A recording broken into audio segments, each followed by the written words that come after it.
નમસ્કાર, આપ જોઈ રહ્યા છો સ્પાર્ક ટુડે ન્યૂઝ। સુરત શહેરની ટ્રાફિક સમસ્યા બોર્ડની પરીક્ષામાં વિદ્યાર્થીઓ પર જોવા મળી। ડીઓ દ્વારા સ્કૂલોનું લિસ્ટ આચાર્યોને મોકલી પોતાના પરીક્ષાર્થીઓને અવગત કરાવવા સૂચના આપવામાં આવી છે। વહેલા પહોંચવું એ હિતાવહ રહેશે। સુરત શહેરમાં બોર્ડની પરીક્ષાના 203 કેન્દ્રોની આસપાસ ટ્રાફિક જામ થવાની શક્યતાઓ છે। પરીક્ષાર્થીઓ અને વાલીઓને ચેતવણી આપવામાં આવી છે। શહેરમાં મેટ્રો તેમજ અન્ય કારણોસર 200 થી વધુ સ્કૂલોની આસપાસ ટ્રાફિક જામ થઈ શકે।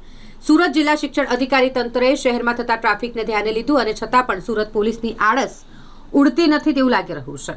હાલમાં ડીઓ દ્વારા સ્કૂલોને લિસ્ટ મોકલવામાં આવ્યું છે। સુરતની અંદર 561 શાળાની અંદર 203 જેટલા શાળાઓ નક્કી કરવામાં આવી છે કે જ્યાં વિદ્યાર્થીઓને આવવા જવામાં મુશ્કેલી પડતી હોય અથવા તો જ્યાં ટ્રાફિક થતો એવી સમસ્યાના સેન્ટરો નક્કી કરવામાં આવ્યા છે, જે પોલીસ ડિપાર્ટમેન્ટને આપવામાં આવ્યા છે।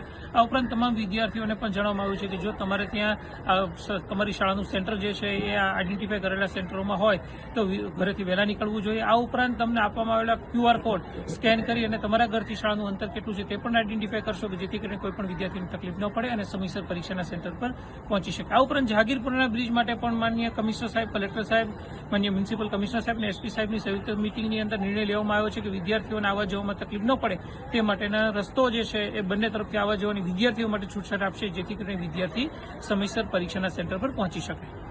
કેટલા વિસ્તાર છે જે આઈડેન્ટિફાઈ થયા છે? 203 જેટલા સેન્ટરો આઈડેન્ટિફાઈ કરવામાં આવ્યા છે કે જે જગ્યાએ જે પ્લેસ નક્કી કરવામાં આવે છે કે જ્યાં ટ્રાફિકની સમસ્યાનું થઈ શકે છે, જેથી કરીને વિદ્યાર્થીઓને અગવડ ન પડે તે માટે આઈડેન્ટિફાઈ કરેલા સેન્ટરો આચાર્યોને આપવામાં આવે છે। આચાર્યો જે છે તમામ વિદ્યાર્થીઓને હોલ ટિકિટની સાથે સૂચના આપશે।